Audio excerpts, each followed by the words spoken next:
Good day everyone, it's David here from RF Shop. It's been a while since I made a video, so I just thought I'll look at a topic that is pretty relevant to me and also quite important, well, in Australia, not just these days, but for quite some time.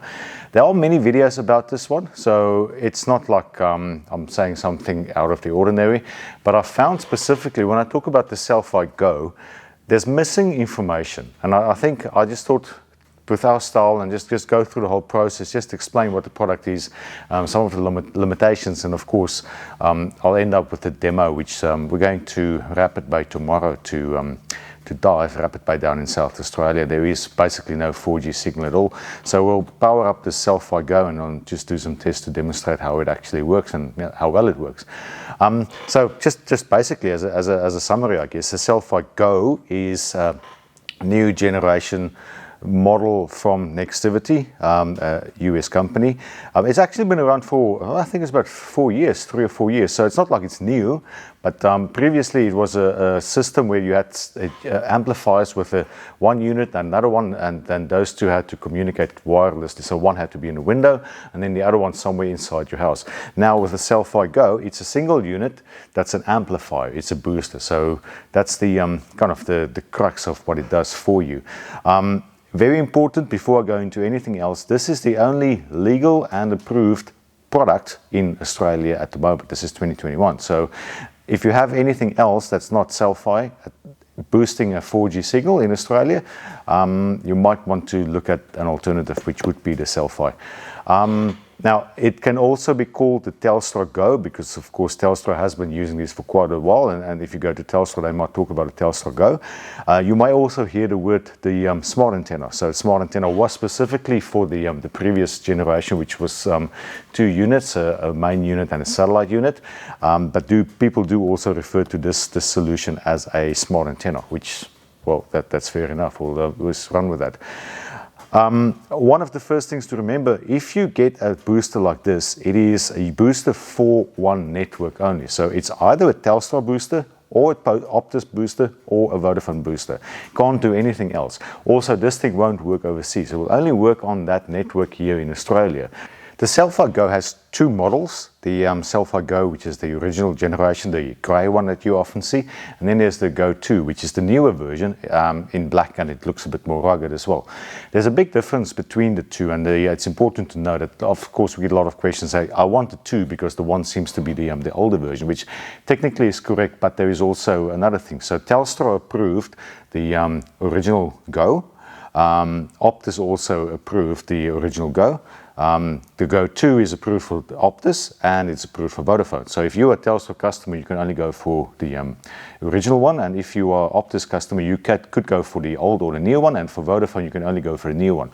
But there's a big reason why the original one is still the best one to use in Australia.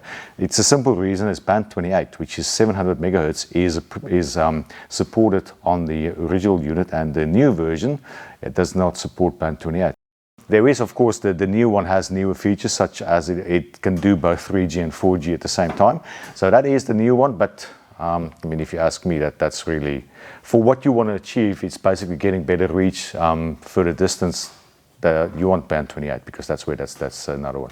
Now, of course, as you may know, there are 2 models. There's the stationary model and the mobile version. It used to be that they actually had different performance specifications, which was software defined for the unit itself. Nowadays, if you use a stationary or you use a mobile unit, it gives you exactly the same performance. And although you could buy the mobile or the stationary unit, the only difference, or you set it up to be one or the other when you actually register, which I'll show you just now. So basically you can get any model, and I have a stationary unit here, and you can set it up as a mobile unit. So I think that's about it. That's enough of me talking without actually showing you the unit itself. So let's start by getting this unit open. So where's my knife? Here's a knife. All right, so this is a new unit, just got it in yesterday. I'm all excited. You just break the seal and, come on, open the box.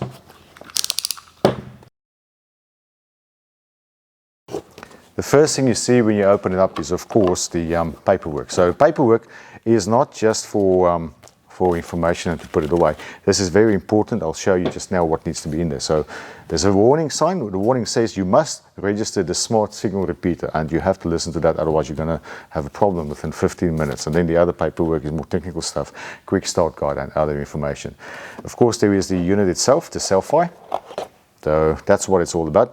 You see, it's actually printed to say this is the stationary unit, because that's the one that I purchased, which is interesting because I will show you a little trick.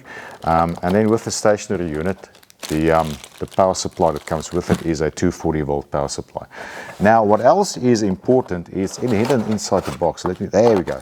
It's hidden underneath, and that's actually quite interesting, because that's not useful. This is quite important. So you have little screws, everything. Well, that goes without saying. That's you can forget that if you want, because you can get it from Bunnings. But the other thing that's quite important is just these little spaces. So you see there's small little spaces that you have on there. The reason why that is important is if you look at the back, where you would mount the screw. So basically you would put this on the opposite side of the screw. It's all about thermal, because this is a heatsink. So the back of this is an amplifier. Amplifier takes up a lot of power. It produces power and it produces heat as it does its work. If you mount this in a nice close cupboard and you just seal it all up so it's all closed, it's not going to do the electronics really all that well. So you really want to keep this thing in a ventilated area. And if you can't, if it goes inside a cupboard, at least what you need to do, and it's here. So you would put this on there, so that there's always some spacing. That's how much spacing they give you. So what? That's about 2 millimeters. If you mount it, I'd say if you mount it, what's this word? Vertically. There we go. If you mount it vertically, that's fine. At least there's spacing. But me, and this is not in any explicit documentation that I'm aware of, I would mount it horizontally if I can, just because those ribs are actually thermal ribs. So if you can get any airflow through this, it will just help keep this cool. And that's more me as a electronic engineer with some best practices from literally burning my fingers in the past. So I would, if I install this, put the spaces in, put it against the wall, and mount it like this. Well, it looks better like this, so that you can also have the thermal from the back. Now, the other key thing here that's different, if you were to buy the mobile version rather than the stationary unit, if you buy it from one of the well-known suppliers in Australia, you won't get this power supply. You'd actually get the 12 volt supply that comes with a marine kit and with the vehicle kit that they offer. So it's all about the power supply. Just need to make sure of that. And then there's also actually some grounding screws that is on the stationary unit, so you can earth this thing on your home system as well. All right, that's a very quick summary of what's in the box itself. Okay, now I make myself a little setup here. So what I want to show is just how to connect this thing up. So I guess there are 4 connections into the Cel Fi GO. Now, many people would say, no, there's only 2. Well, of course, there's only 2, but there are 4. First one is, of course, the most important one, which is your power cable. So you have your power cable that you would plug in on the power socket over there, 12 volt. I won't do it yet because I need to first show the rest. The other one is the cell phone side. So there's a little picture on there that you'll see the cell phone. The cell phone side is your indoor antenna. So this would go to the new transmitting antenna. There's a lot of different words for it, so I would connect that. In this case, I'm using a PAC1 antenna from Poynting Antennas. I think actually pretty useful to keep in mind, because if you use that, you can get them in white, and the white PAC antenna can be used as a roof mount antenna upside down. You can put it in the vehicle because it's rugged enough, and it's a single cable antenna. So I think that's probably quite an awesome thing to consider. The antenna, I think people call it a donor antenna, but it's basically the outdoor antenna as well. So that's the one that will pick up the weak signal. This is a Telstra model, so it would pick up a weak Telstra signal. There's the cable that comes from it. That goes into the other side. So you'll see there a little tower. So there's a tower picture on the other side. That is the one that is going to go to the tower. So you plug the donor antenna into that side and you screw it in. As mentioned before, Poynting has this little plastic barrel behind the SMA connectors, and you can just see how I'm messing around here. This is actually an awesome thing. It's so cool, because now, strictly speaking, this is not yet talked, but because of it's just a demo, I'll just leave it at that. Now, the third connection is the power connection, so I can turn it on. So all you do is you just put power on. That's all. So still nothing to do. As I said, installation-wise, you would probably get some clearance. The lights are showing. That's awesome. Now, the fourth connection is the one that gets this thing up and running. Now, of course, you can download an app. There's a Wave app that you need to use to get this thing up and running. Wave app would use Bluetooth to connect to a nearby Cel Fi. That's it. So you need the Wave app, then it's looking for Cel Fi devices. I'll kill it now because I actually want to show you something else. Now, there's a warning sign in this thing. You must register the smart signal repeater. First thing, so this thing is on. It's now looking for Telstra signal. It's probably picking up a Telstra network. So I basically have about 15 minutes from I turn it on the first time to find a Telstra network, or this thing is going to get quite unhappy with me and you need to get support to help you get out of it.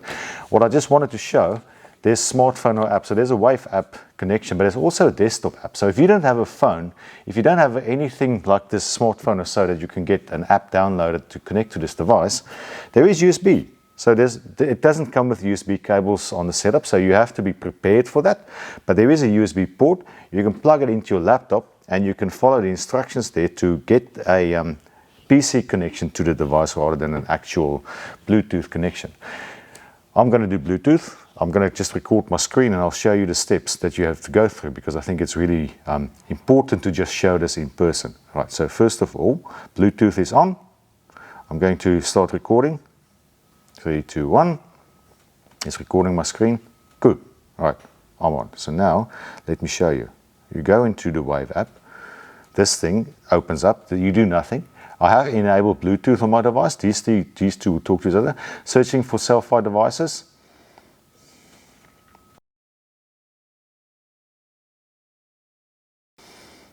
This is the first time I took it. I opened the box in front of you. So this is all brand new.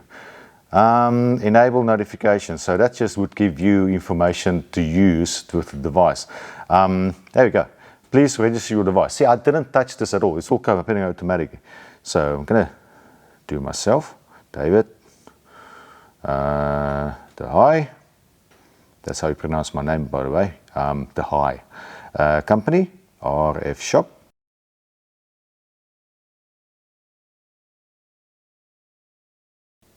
Requesting operator info, authenticating, the light is now yellow, enable notifications, yes, I want to know what's going on.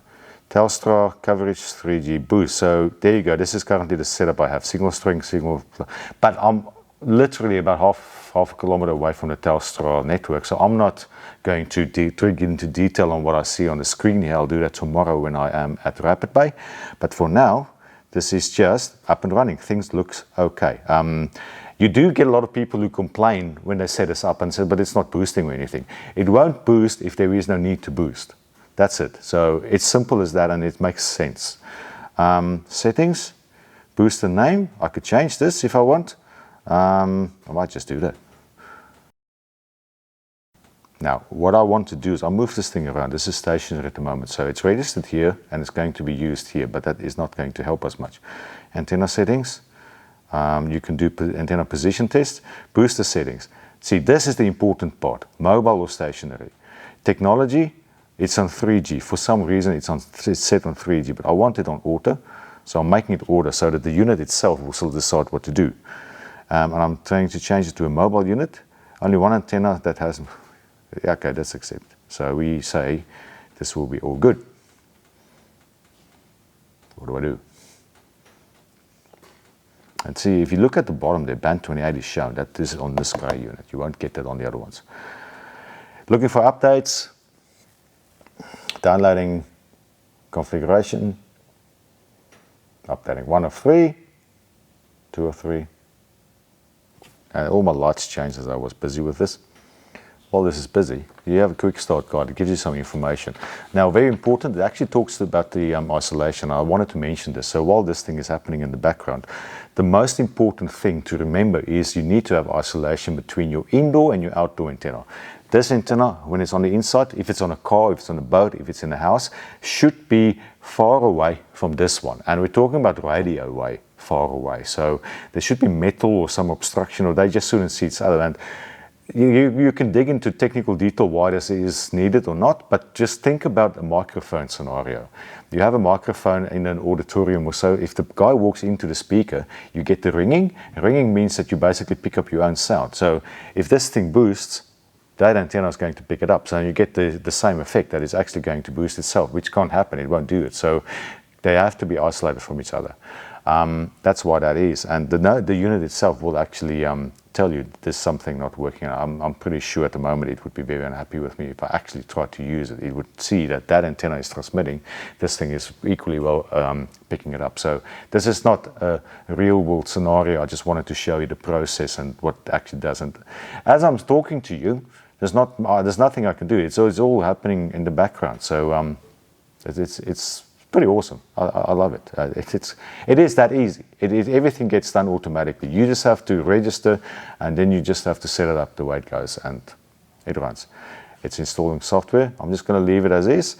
I think there's nothing else I had to say. Was there?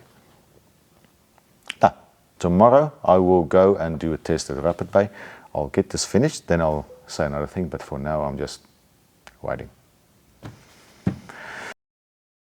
Right, it took a while, but now I have this message here that says upgrade is complete. I believe my unit is ready. So let's just check booster settings. It's set to mobile. I'm not going to change channel settings. You can do all these things, but it's really not good. If you keep it on automatic, you have the best chance. Now, I just want to go to support because this is quite important. No. Advanced. Send log. So what happens? This is a very important one to remember. Do you have a problem? This thing is not working well. What you do is you send log. You click on that button there. You would like assistance with, please email it to support@powertech.com.au. So now there we go. This is where we bought it from. And I could say out. You can share. Now it goes into an email. See, they use your email from your phone. I probably won't send this. I'll just send it to myself. So it's just because basically they say support@powertech.com.au, which would be different if it's a unit that comes from the other distributors, RFI. That would be another one. What I normally do is if customers have real big trouble and they bought it from us, I would say send it like this, but put me in copy. So basically you could put in CC here. So it's David at rfshop.com.au, and it's coming from the same gentleman. Let's say it comes from David at Blackheart Technologies, which is still us. CC, and just CC there as well, David at rfshop.com.au. And there is a log file. That log file comes from the unit. And whenever there's problems, the log file will give you the information. So that's the step you will need to take to get the log file through to the support guys. And there you go, we sent.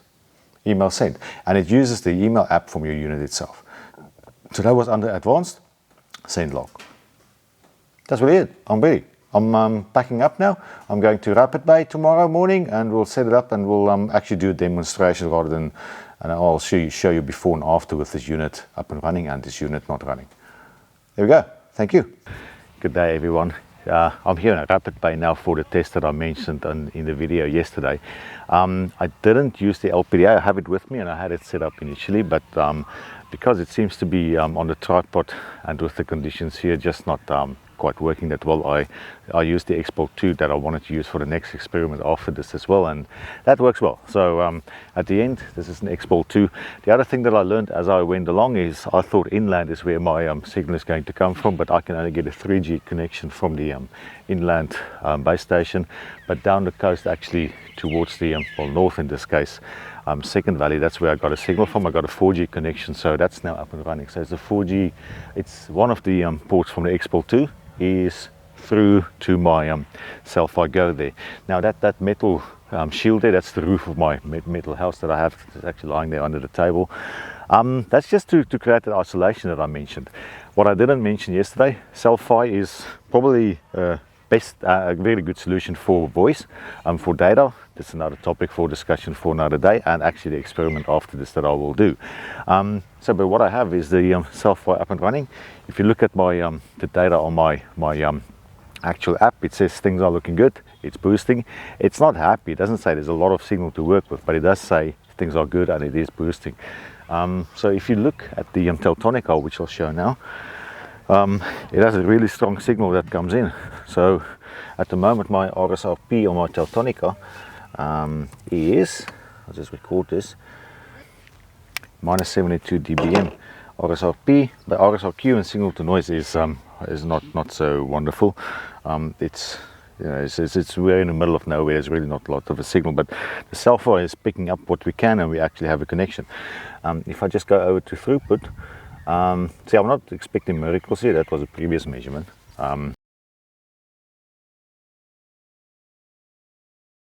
Yeah, here we go. Upload is 7.23. So my Teltonika is connected. It's giving us results. So that's through the Cel Fi GO. Now, interesting. Let's see what happens if I don't have the cel fi on. What is actually happening with my Teltonika? So I'll leave everything as is. Just going to my measurement here. I'm just pulling the plug on the cel fi. So turn it off. There you go. Cel fi is off. Now we do a refresh, just to see what did the cel fi do. There you go. The signal RSRP dropped to minus 108. RSRQ is still the same. Signal to noise is minus 8.1, which was about 5, I think. So from bad to worse, so it's still bad. So at least you could see RSRP, a massive difference from where it was, which is this in real life, what's around here. So it's really a weak signal, to minus 72. So it does a lot of boosting, and that's about as much as you want out of a cel fi. So that's it. Thanks for watching. If you have any questions on this product, please let us know through our website. There's an email address, there's a phone number, and there's also a pop-up talk feature that you could use. Other than that, please subscribe to our YouTube channel and follow us. And if you have any suggestions or questions on stuff we need to look at, do let us know, and we'll do those tests for you. Thanks for watching. Bye-bye.